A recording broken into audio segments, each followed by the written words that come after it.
warahmatullahi wabarakatuh. Perkenalkan, nama saya Anissa Nurhayati dari Prodi Sejarah Peradaban Islam semester 1. Hai guys, perkenalkan nama saya Isminaya Alfaza dari Prodi SPI Sejarah Peradaban Islam semester 1. Kami di sini akan membuat tugas video untuk memenuhi tugas Sejarah Peradaban Islam kuno.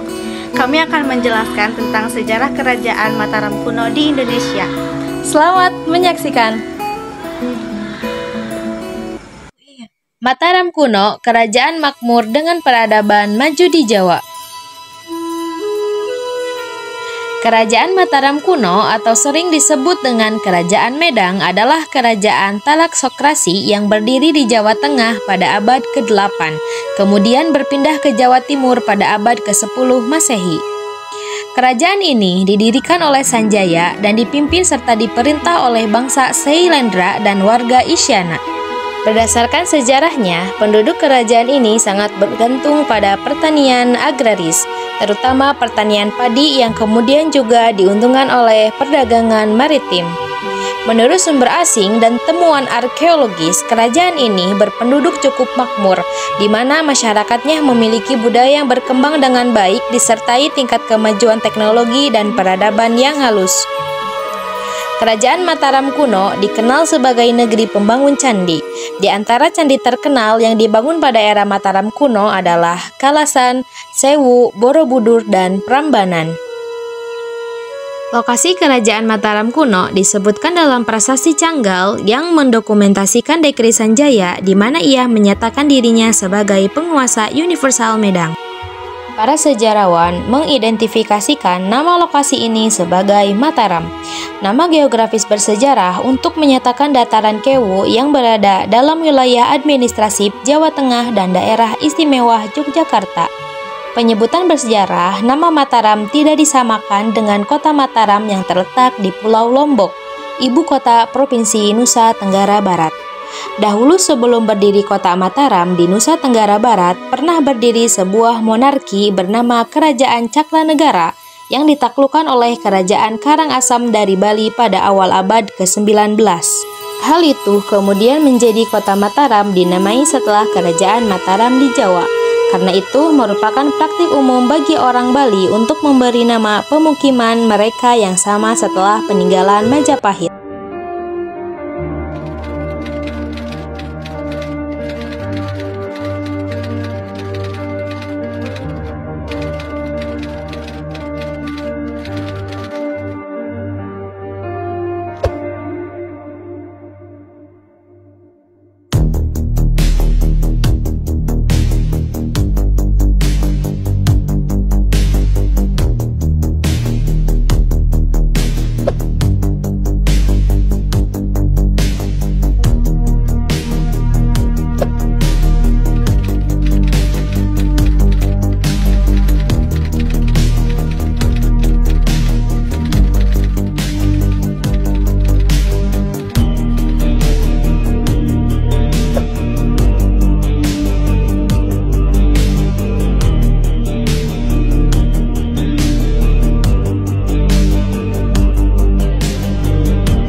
Raden Sanjaya, juga dikenal sebagai Rakai Mataram Sang Ratu Sanjaya, adalah raja pertama dan pendiri kerajaan Mataram kuno pada abad ke-8 Masehi.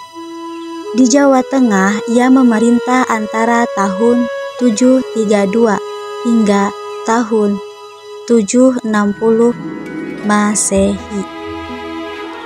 Sanjaya dikenal melalui prasasti Canggal, prasasti Mantiasi, dan prasasti Wanua Tengah Tiga, serta naskah Carita Parahyangan. Dalam prasasti Canggal, Sanjaya disebut sebagai putra Sannaha, saudara perempuan Sanna. Dari asal-usulnya tersebut dapat diketahui bahwa Ratu Sanjaya adalah cucu dari penguasa kerajaan Galuh dan kerajaan Kalingga. Ia berhasil menaklukkan raja-raja lain di sekitarnya, sehingga Pulau Jawa kembali tentram. Sanjaya juga dikenal karena mendirikan sebuah lingga serta bangunan candi untuk memuja Siwa di atas sebuah bukit.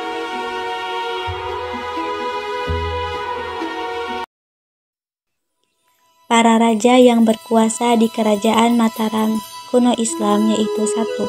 Ki Ageng Pamanahan atau Ki Gede Pamanahan, 2. Sutawijaya atau Danang Sutawijaya, 3. Raden Mas Jolang atau Panembahan Hanyakrawati atau Sri Susuhunan Adi Prabu Hanyakrawati Senapati Ingalaga Mataram, 4. Raden Mas Rangsang atau Sultan Agung Adi Prabu Hanyakrakusuma atau Raden Mas Jatnika, 5. Amangkurat I atau Sri Susuhunan Amangkurat Agung, 6. Amangkurat II atau Raden Mas Rahmat, dan Amangkurat III atau Raden Mas Sutikna. Penurunan kerajaan Mataram Islam. Runtuhnya kerajaan Mataram disebabkan oleh beberapa faktor. Pertama, disebabkan oleh letusan Gunung Merapi yang mengeluarkan lahar. Kemudian lahar tersebut menimbun candi-candi yang didirikan oleh kerajaan, sehingga candi-candi tersebut menjadi rusak.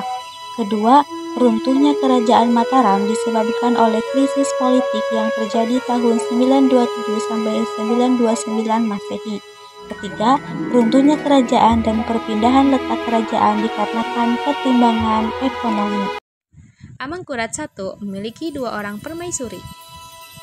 Putri Pangeran Pekik dari Surabaya disunting menjadi Ratu Kulon yang kemudian melahirkan Raden Mas Rahmat atau Adipati Anom. Raden Mas Rahmat ini kelak menjadi Amangkurat II. Sedangkan putri dari keluarga Gacoran disunting menjadi Ratu Wetan, melahirkan Raden Mas Derajat atau Pangeran Puger yang kelak menjadi Bakubuwono I. Amangkurat I mendapatkan warisan dari Sultan Agung berupa wilayah Mataram yang sangat luas. Dalam hal ini, ia menerapkan sentralisasi atau sistem pemerintahan terpusat. Amangkurat I juga menyingkirkan tokoh-tokoh senior yang tidak sejalan dengan pandangan politiknya. Sebagai contoh, Kung Wirokuno dan Tumenggung Danuboyo pada tahun 1647 dikirim untuk merebut Blambangan yang telah dikuasai Bali. Keduanya ternyata dibunuh dalam perjalanan. Masih pada tahun 1647, ibu kota Mataram diboyong ke Pleret.